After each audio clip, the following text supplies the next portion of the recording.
mangèrent, et ils furent tous rassasiés. Puis on ramassa les morceaux qui leur restaient. Cela faisait 12 paniers. En ce jour-là, Jésus était en prière à l'écart.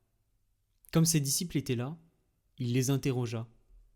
Au dire des foules, qui suis-je ? Ils répondirent, Jean le Baptiste, mais pour d'autres Élie, et pour d'autres un prophète d'autrefois qui serait ressuscité. Jésus leur demanda, Et vous, que dites-vous ? Pour vous, qui suis-je ?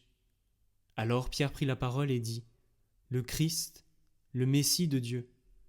Mais Jésus, avec autorité, leur défendit vivement de le dire à personne, et déclara, Il faut que le Fils de l'homme souffre beaucoup, qu'il soit rejeté par les anciens, les grands prêtres et les scribes, qu'il soit tué, et que le 3e jour il ressuscite.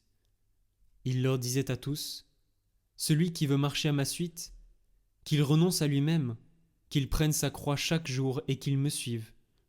Car celui qui veut sauver sa vie la perdra, mais celui qui perdra sa vie à cause de moi la sauvera.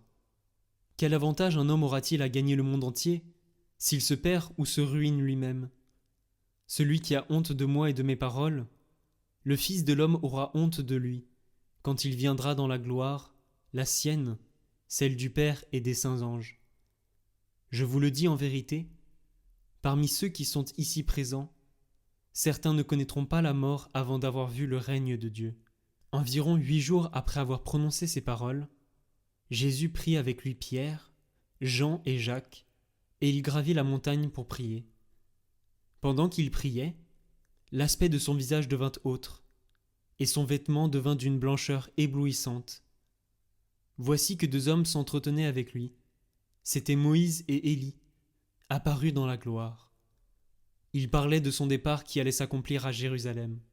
Pierre et ses compagnons étaient accablés de sommeil, mais, restant éveillés, ils virent la gloire de Jésus et les 2 hommes à ses côtés. Ces derniers s'éloignaient de lui, quand Pierre dit à Jésus, « Maître, il est bon que nous soyons ici. Faisons 3 tentes, une pour toi, une pour Moïse et une pour Élie. » Il ne savait pas ce qu'il disait. Pierre n'avait pas fini de parler, qu'une nuée survint et les couvrit de son ombre. Ils furent saisis de frayeur lorsqu'ils y pénétrèrent.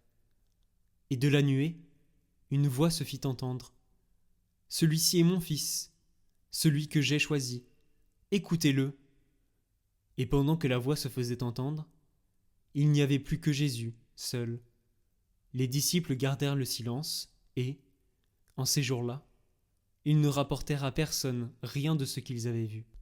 Le lendemain, quand ils descendirent de la montagne, une grande foule vint à la rencontre de Jésus. Et voilà qu'un homme, dans la foule, se mit à crier « Maître, je t'en prie, regarde mon fils car c'est mon unique enfant.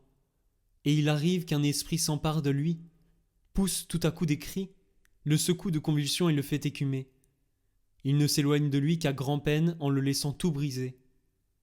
J'ai prié tes disciples d'expulser cet esprit, mais ils n'ont pas pu le faire. » Prenant la parole, Jésus dit, « Génération incroyante et dévoyée, combien de temps vais-je rester près de vous et vous supporter ? Fais avancer ici ton fils. » À peine l'enfant s'était-il approché, que le démon le terrassa et le fit entrer en convulsion. Jésus menaça l'esprit impur, guérit l'enfant et le rendit à son père. Et tous étaient frappés d'étonnement devant la grandeur de Dieu. Comme tout le monde était dans l'admiration devant tout ce qu'il faisait, Jésus dit à ses disciples, « Ouvrez bien vos oreilles à ce que je vous dis maintenant. Le Fils de l'homme va être livré aux mains des hommes. »